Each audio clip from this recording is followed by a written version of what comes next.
Hello mga kababayan, mga kapwa ko OFW, saan mang dako po kayo ng mundo at sa mga kababayan natin sa Pilipinas, magandang araw po, magandang gabi o anumang oras. Kung nasan man ang ating mga kababayan, saan mang sulok ng mundo, ito po ang aking YouTube. Ako po si Aaron, sa likod ng camera at mga kwento ng buhay ng mga kababayan nating OFW. Ang channel ko pong ito ay para sa mga kwento ng iba't ibang karanasan ng ating mga kababayan. Ngayon po, may isa tayong mapalad tayo dahil pinagbigyan tayo ng aking kaibigan na siya yung kauna-unahan na interviewin ko sa aking YouTube channel. Ngayon po, ipapakita ko na sa inyo ang aking kaibigan, ang aking best friend dito sa UAE. Please welcome! Hi! Hello. Siya po si Joven. Kamusta ka, Joven? I'm okay. I'm staying here now in Dubai for almost 2 months.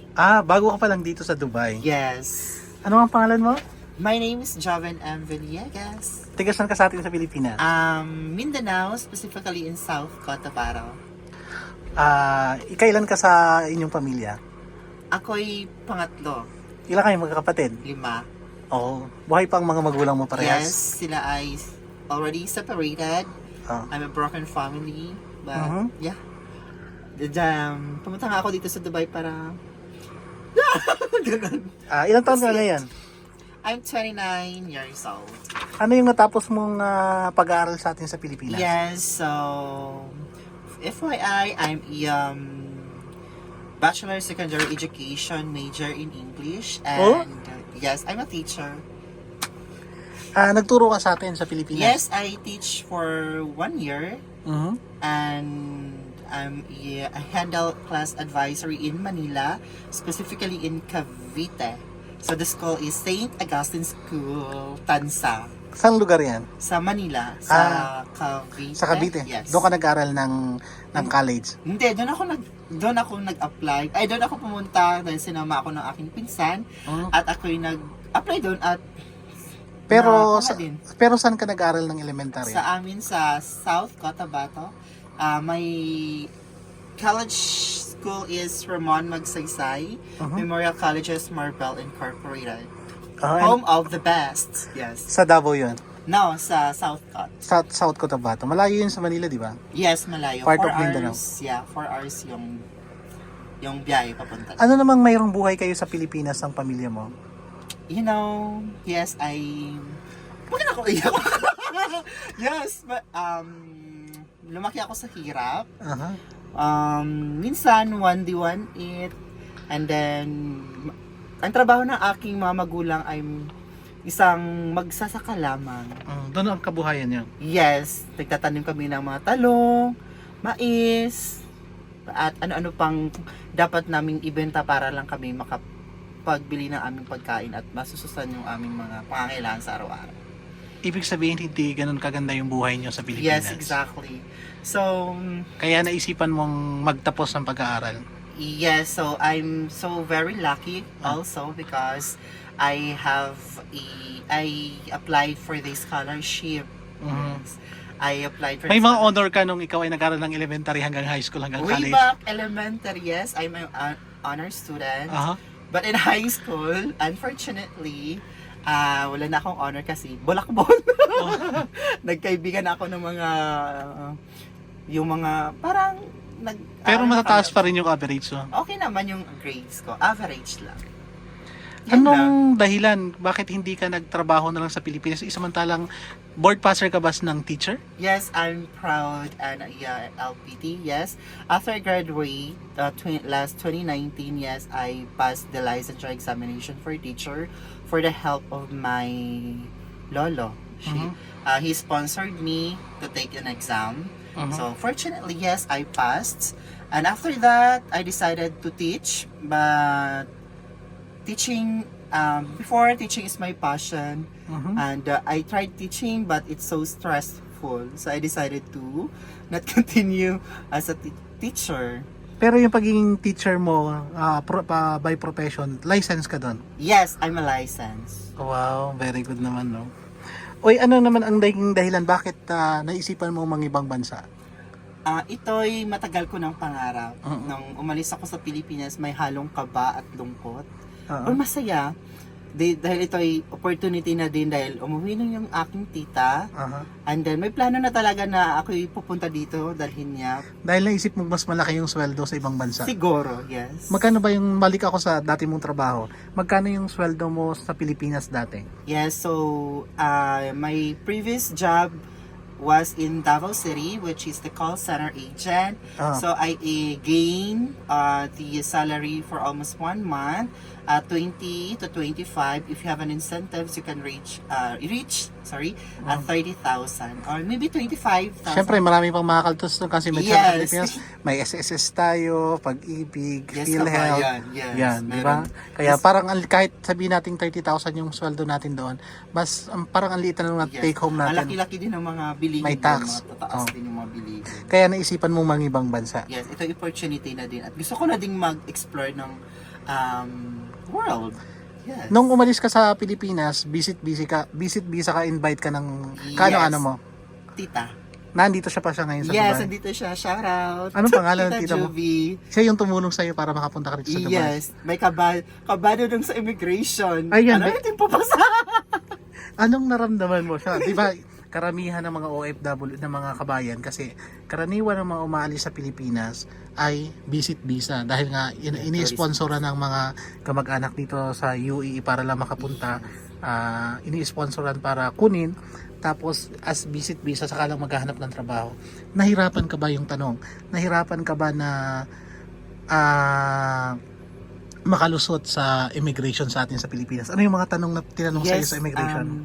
Nung time na talaga na sa aeroplano pala ako Hindi, nung pagpasok mo pala ng immigration. Yes, immigration. Bit-bit ko na lahat yung mga documents Oh. na nandito ako. Kasi file lang ako ng leave sa aking job. So para gamitin ko yung ID nila, Certificate of Employment, na parang may trabaho ko sa Pilipinas para as a tourist visa lang talaga. Pero may 50%, 50-50 yung kabako kasi nung pumasok na ako sa immigration first interview, sabi nung IO, sabi niya, dalhin mo lahat dito ng mga documents mo, tingnan ko kung makakapasok ka o makakapunta ka ng Dubai. Kaya binigay ko naman, pero yung nanginginig ako kasi pero with the help of our Lord, so Pero di ba nababalitaan natin sa mga karaniwan na-offload. na na-upload sa Pilipinas, nahihirapan makalabas ng immigration dahil nga pinipigilan kasi ang dami-daming requirements, ang dami-daming kailangan ipakita. Totoo yun. Nahirapan ka doon. Pero may mga nakita ka rin kabayan na hindi nakalipad ng Pilipinas. Yes, Saka dapat kasabay mong lumipad papunta dito. Yes, alam mo, nung kasabayan ko marami talagang na-offload doon. Mhm. Akala ko din kasi ako o-offload din. Pero in God's grace, nakapasa ako. Pero yung kaba ko ay hindi talaga maitatago. Pero yun nga, qualified tayo. At nakapaglipad ako at dito na ako yun sa Dubai. Masaya ka nung ibigay sa'yo na tatak ka na ikaw. Yes, yung sabi ng IO na pumunta ka na doon at itatak mo na yung para ka na. Sayang-saya naramdaman mo. Saya ko nun. After an hour, lipad na ng going here in Dubai. Bago ka daw umalis ng Pilipinas, ano yung naramdaman mo nung paalis ka na ng Pilipinas? Umiyak ka ba? Yes. Kinabahan o ano? Umiyak ako, may kaba at halong saya. Pero wala akong magagawa sa Pilipinas eh. Gusto ko ring pumunta dito at magtrabaho sa Hindi ka umiyak katulad ng iba na. Katulad ko nung umalis ako ng Pilipinas, habang pumapasok ako ng eroplano, umiyak ako. So, Hindi ka umiyak? Hindi naman kasi I am independent person. Sanay na akong malayo sa aking pamilya. Hindi ako umiyak. Anong na-feel mo nung sumakay ka na ng eroplano? For the second time around, it's okay. Ano bang sinakyan And mo palang eroplano nung pumarito ka sa UAE? Cebu Cebu Pacific? yes. Libre pagkain? Mamapagkain. May pagkain naman? Yes. Hindi ka naman nagutom? Ito naman. Pero hindi talaga ako for almost 9 hours na biyahe sa aeroplano, hindi ako nakatulog, guys. Like ka umiihi, gano'n? Kasi I'm so excited at niisip ko kung ano talaga yung mapupuntahan ko dito, may trabaho ba Tinitingnan ako? mo yung orasan, di ba? Pagdating mo sa orasan, iba't iba yung oras, no? Tagal-tagal para sa akin. Ano yung naramdaman mo nakita mo na nasa eroplano ka na, sa taas ka na? Ano yung naramdaman mo na nakita mo na yung UAE? Dahil, di ba, nasa taas ka nakita mo na yung UAE, puro bundok, maraming ilaw. Anong naramdaman mo? Na-feel mo agad na? Yung tiningnan ko, nakita ko na yung UAE. Masaya ako kasi may pangarap ako.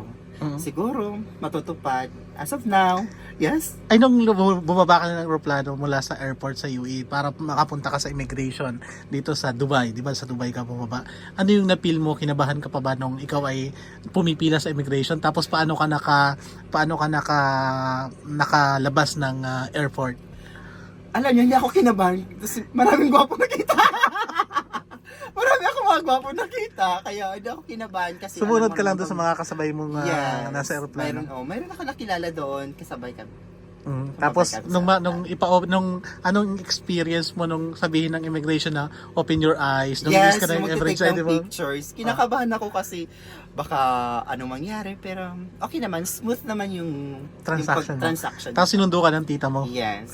Nung- Hinintay nila ako dun sa... Nung dating mo nung makalabas ka ng airport, ano ang naisip mo na, ano yung naramdaman mo? Kasi parang dumating ka dito sa Dubai, mainit na. Yes, no? Summer at mainit na yung Dubai, pero okay lang.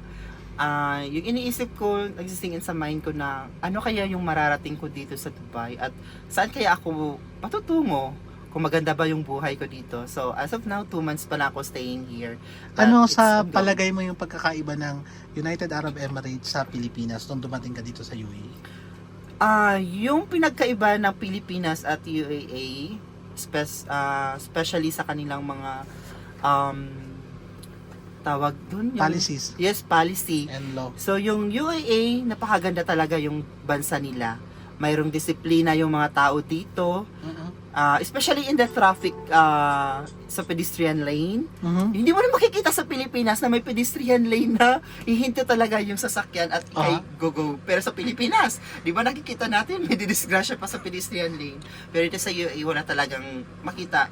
Disiplinado talaga. Ano yung tao. nakita mo nung makita mo yung UAE? Malinis ba siya? Ano yung pagkakaiba sa Pilipinas? Okay naman, malinis yung UAE. Yes, malinis yung UAE. Maraming ibang lahi, guys. Yes, Oh. ibang lahi. Mga gagwapo. Ano naman ang na-experience mo nung unang sumakay ka ng bus at train dito sa UAE? Yes, alam nyo, hindi ko alam talaga nung sumakay ako ng bus at Oh. sa station. Hindi, di ba? Hindi, train. Sinundo ka pala ng tita mo ng Yes. kotse, no? Taxi Taxi pa lang, nag-taxi po kami. So, yung una kong sakay sa bus, di ba gamit yung NOL card? Saan yung NOL card? Wala ako. So, May no card nakita kong NOL card. Sige, patingnan natin. Makikita kong NOL card, guys. Ito yung dapat gagamitin para itatap mo lang po to sa bus. Oo. So, 3 dirhams ata yung... Laman yan. Hindi, 30 naman. 30 dirham yung Yes, laman ng 30 una. dirhams. Oh. So, itatap mo. Yung una, hindi ako marunong mag-tap, guys. Hindi mo alam kung paano gamitin. Hindi ko alam. Kaya tinuruan na ako. Kaya, yun. May... Ano yung pagkakaiba Trabaho. ng mga bus dito at bus sa Pilipinas? Yung sa bus dito... Hindi siksikan, no? Hindi siksikan kasi mayroong pwede... Kung sa pampabae lang talaga, sa panglalaki sa likod. Kaya hindi ka pwede pwede sumingit dun sa unahan kasi pambabae lang. Kaya yung sa bus, mas hassle kasi magbabayad ka pa. Mhm. Dito sa QAA, mayroon talaga silang gamit na card, itatap lang, Mhm. okay na. Pwede ka nang lumabas, sumakay. Ano yung naramdaman mo nung makasakay ka sa train? Di ba ang ganda ng train sa UAE, dito sa Dubai? Parang wala namang pinagkaiba sa LRT sa Manila. Oo. Wala namang pinagkaiba, pero yun lang. Same lang naman. Ay, yung experience mo sa pagkain, lalo na sa biryani, di ba? Oh my God, Walang sorry. biryani sa Alam Pilipinas. niyo, hindi ako sanay kumain ng maanghang na mga pagkain.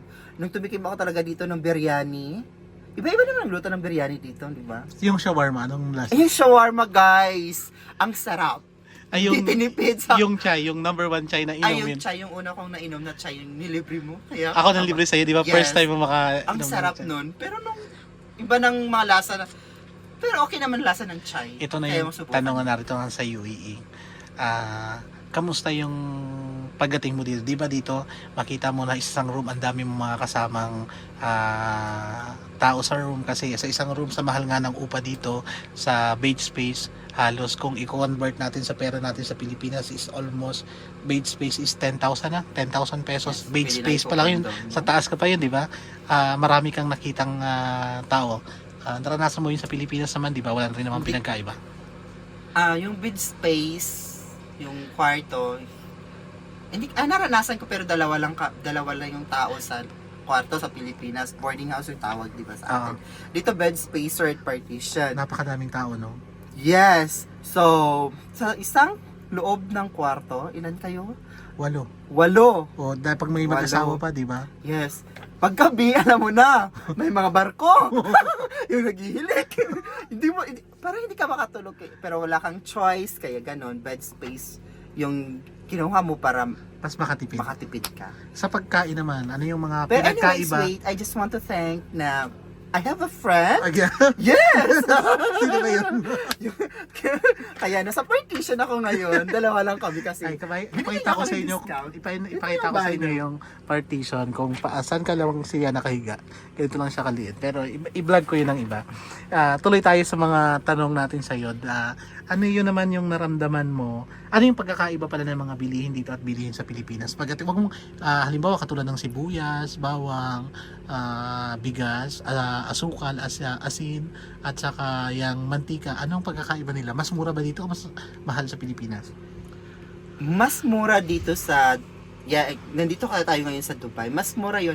Ang 50 dirhams mo, marami ka nang may bibili. May bigas ka na, may manok ka na, makapagbili ka na ng yung mga sangkap sa pagluluto at okay na yung pagkain mo ng once a day sa 50 dirhams. Pero sa Pilipinas, especially sa ating bigas doon, ay napakamahal na talaga. Mas maganda talaga yung pamumuhay dito sa UAE, di ba? Yes, pag dito ka sa UAE, huwag mo na lang i-convert yung dirhams to peso. Kasi minsan masasaktan kasi medyo malaki-laki yung conversion, yung palitan, di ba? Kaya pag, yun, mas mura dito sa UAE. Ito na yung mga karaniwan, di ba? In-enjoy mo muna yung buhay ng ilang araw na tourist visa ka. Marami ka na ba nakapunta ka na sa Dubai Mall? Kapunta na ako sa Museum of the Future, Aha. sa Dubai Mall, sa Aha. Burj Khalifa. Yes, Aha. specifically sa Burj Khalifa. Yun ang karaniwan na gustong puntahan ng mga nagtuturist Yes, dito. No? napakaganda talaga guys. Laki ng gustuhan. Tapos, marami ka napuntahan pang iba. Yes, Yung sa- mga park, Yes, especially sa park and then sa dagat. beach. Oh, Yeah. magaganda yung beach dito. Ano, Yes! para din nasa Pilipinas. Maganda ba dito sa beach guys, especially pag gabi. Bakit? Di ba sinasama mo nga ako? Maraming mga patan guys.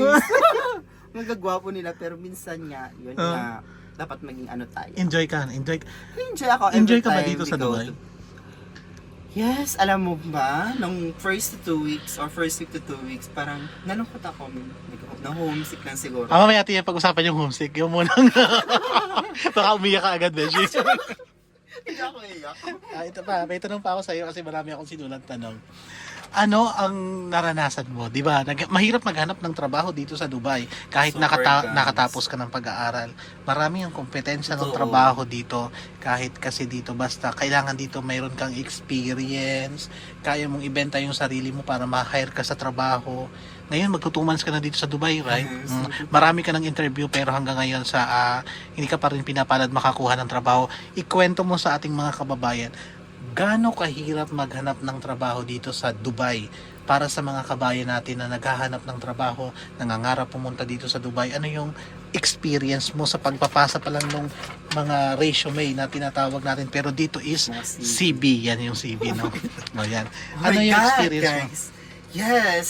Nung sabi nila, pag punta ko dito kasi maghanap na ng trabaho, gumawa ako ng aking CV, guys. Mm-mm. And then, nagpasa ako sa nag-upload ako ng mga apps na kailangan mong applyan. Oo, kasi dito Which may is the Indeed. Yeah, LinkedIn, Oo. Indeed, right? Dubaisel, and etc.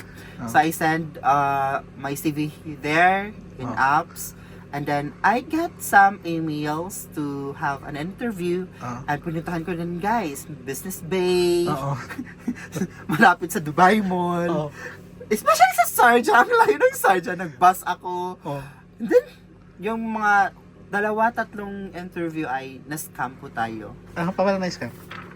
Na-scam ako kasi ang ganda-ganda ng interview guys, pero sa huli, bago nila i-process para makapagtrabaho ka, ibibigyan mo sila ng 200 dirhams, 500 dirhams. So, pag may money involved, wag po tayo doon. Magsasabi na lang tayo, nagbabalik tayo. Mahirap ba yung paghahanap ng trabaho mahirap. dito? Napakahirap. So, as of now, Tapos ano yung mga karaniwang tinatanong pag nag-interview ka? yes, so, Marami. marami naman. Dahil naman major in English ka kaya hindi ka nahihirapang Medyo, magpa-interview. yes. Hindi ako nahihirapan. Definitely sa passion. confident ka naman doon. Yes, I'm confidently. Beautiful. Pero mahirap talaga, no? Super Pero napakahirap. meron ka namang inaantay na final na dahil final interview Yes, ka na. meron tayong Dalawang sana- inaasahan trabaho. dapat Na- nga maiimila na tayo para makapagtrabaho So na tayo. naman siguro magkakatrabaho ka. Pero mahirap talagang maghanap ng trabaho dito. Super. It's okay. Sa una lang siguro yun.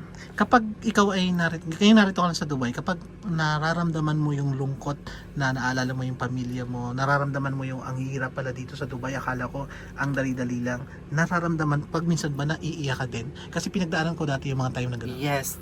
Naiiyak talaga at ako yung alam mo best yung mga naramdaman kong lungkot, ako ay natutulog lamang. Yun, natutulog and then alam mo, yun lang, konting pray lang din sa ating Panginoon. Pero ano yung may mapapayo mo sa mga kabayan natin gustong mangibang bansa? Ano yung Yung mga dapat nilang gawin? Yung may papayo ko talaga, pag gusto nyong pumunta sa ibang bansa, yung lakas ng loob lang, Mhm. kung para sa'yo, magiging para sa'yo. Mhm. Pero, yun lang, tiis at sikapin mabuti na makapaghanap ng trabaho. Sa palagay mo kung makatanggap ka ng trabaho, at palagay ko naman makatanggap ka ng trabaho within 2 weeks dahil alam kong Sana makatanggap nga. ka na. Inshallah. Palagay mo, sa loob ng 5 taon mula ngayon is magiging matagumpay at makakaipon ka na. Hindi ko ito masasabi. Siguro naman sa 5 years. So, sabihin natin makapag-save at makapag-invest na tayo yan. 5 years? At tagal-tagal na din na. Hindi ilang taon ka bago umuwi ng Pilipinas kung sakasakali na may trabaho ka na. 5 years. 5 years talaga. from now.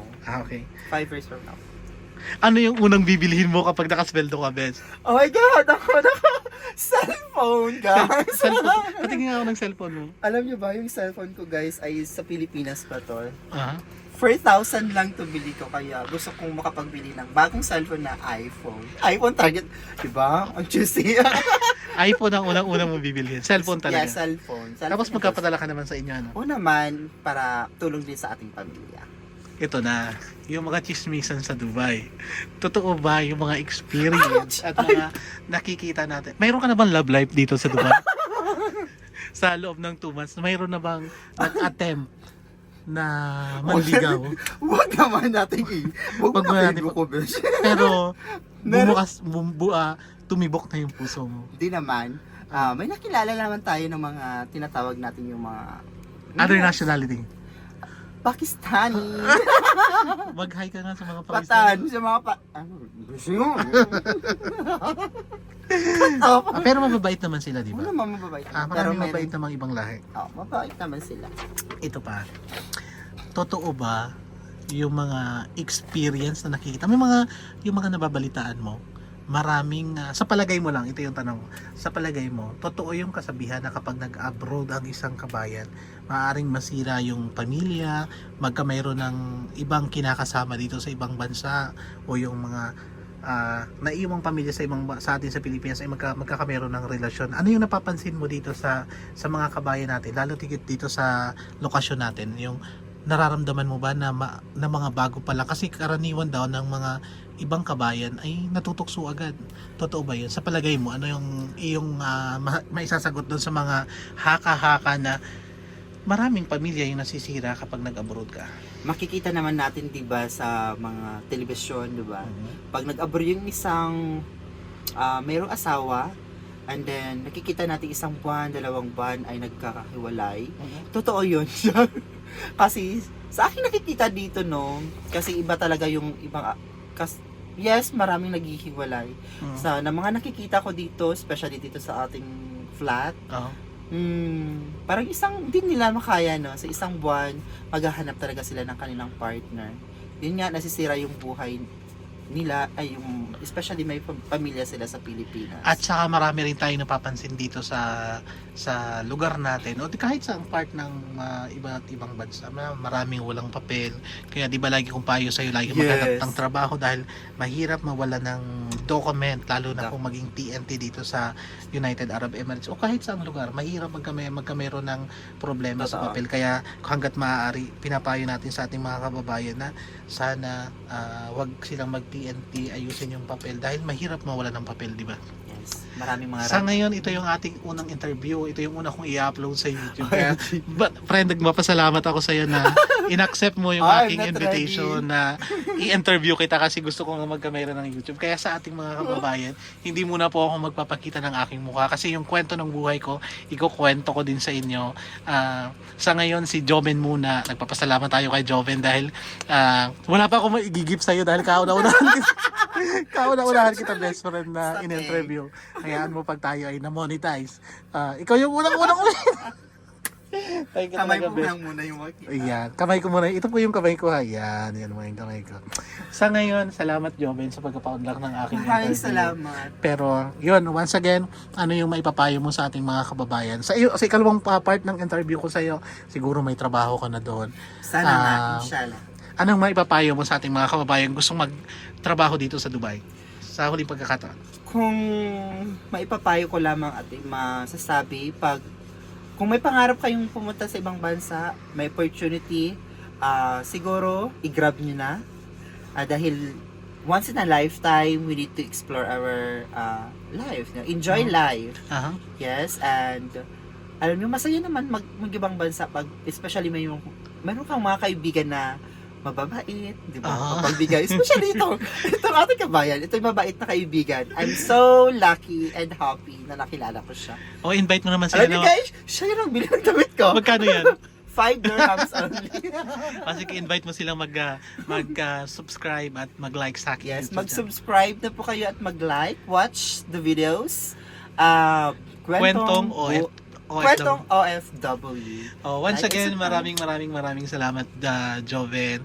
Happy ako na na-interview kita. Sana sa muli nating pag-uusap at pag-interview at pag-upload ko ng iyong video, isa ka ng matagumpay dito sa Dubai. At may trabaho ka at libre mo na ako ng unang pagkain mo dito sa Dubai pag nakasweldo ka. FaceTime. Yan po, maraming salamat po. Don't forget to like and subscribe sa akin pong YouTube channel. Muli po, ako po si Aaron. Ang YouTube channel ko po ay tatalakay ng mga kwento ng mga kababayan natin dito sa United Arab Emirates. Maraming salamat po. Bye-bye!